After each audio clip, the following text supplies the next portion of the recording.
Welcome to GGL news. ఎమ్మిగనూరులో పర్యటించిన కర్నూలు మాజీ ఎమ్మెల్యే గఫూర్. కర్నూలు జిల్లా ఎమ్మిగనూరు పట్టణంలో శనివారం సుందరయ్య భవన్ను మాజీ ఎమ్మెల్యే గఫూర్ ప్రారంభించారు. అనంతరం సిపిఎం పార్టీ నాయకులతో కలిసి పార్టీ జెండాను ఆవిష్కరించారు. అనంతరం కర్నూలు మాజీ ఎమ్మెల్యే గఫూర్ మాట్లాడుతూ ప్రజలకు మేలు జరుగుతుందని కూటమి ప్రభుత్వానికి ప్రజలు ఓటు వేస్తే ప్రజలు ఆశించిన పరిపాలన కూటమి ప్రభుత్వం చేయడం లేదని ఆరోపించారు. చంద్రబాబు ఎజెండా మొత్తం అమరావతి చుట్టే తిరుగుతుందని, అమరావతిలో పెట్టుబడుల పేరుతో రైతుల దగ్గర బలవంతంగా భూములు లాక్కుంటున్నారన్నారు. 60% కేంద్రం నిధులతో నిర్మించిన మెడికల్ కాలేజీలు చంద్రబాబు ప్రైవేటీకరణ ఎలా చేస్తారని ఆక్షేపించారు. లక్షల కోట్లతో అమరావతి కడుతున్న చంద్రబాబు 5,000 కోట్లతో పెట్టుబడి పెట్టి మెడికల్ కాలేజీలు పెట్టలేరా అని ప్రశ్నించారు. కూటమి ప్రభుత్వం చెబుతున్న సూపర్ 6 సూపర్ హిట్ కాదు అని, సూపర్ ఫ్లాప్ అని ఆయన ఎద్దేవా చేశారు.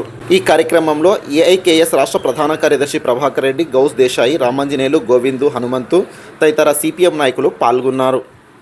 ప్రజలు పెద్ద ఎత్తున అంటే 164 సీట్లో టీడీపీ, జనసేన, బీజేపీ కూటమిని బలపరిచారు. వీళ్ళు అధికారంలోకి వస్తే మాకేదో మంచి జరుగుతుంది అనేటువంటి ఒక నమ్మకంతో ప్రజలు ఓట్లు వేస్తే ఈరోజు నేను 15-16 మాసాలు అయిపోయింది. బాధ్యతతోనే చెప్తున్నాను, నేను ప్రజలు ఆశించిన పద్ధతులు అయితే ఈ పరిపాలన లేదు. చంద్రబాబు నాయుడు యొక్క అజెండా అంతా ఎంతసేపు ఉన్న అమరావతి చుట్టూ తిరుగుతున్నాడు. అమరావతి లేదా పరిశ్రమల పేరుతో పెట్టుబడిదారులను మంచి చేసుకోవడం, దానికోసం రైతుల ఆస్తులు బలవంతంగా లాక్కొని వాళ్ళకి అప్పచెప్పడం. అందులో ఎవడు పరిశ్రమలు పెడతాడో తెలియదు, ఎవడు ఇక్కడికి వస్తాడో రాడో తెలియదు. కానీ భూములు అయితే బలవంతంగా లాక్కొని లక్షల ఎకరాల పంపకం జరుగుతుంది. దీనివల్ల ప్రజానీకానికి ఒరిగేదేం లేదు. దుర్మార్గం అని చెప్తున్నాను.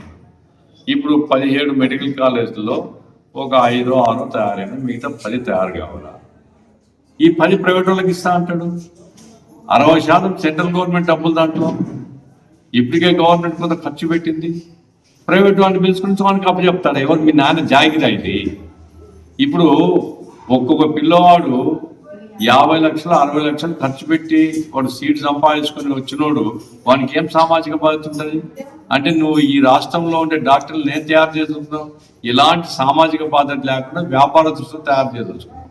ప్రజల వైద్యం ఉండదు. ఇక చాలా దుర్మార్గమైనటువంటి ఆలోచన ఇది.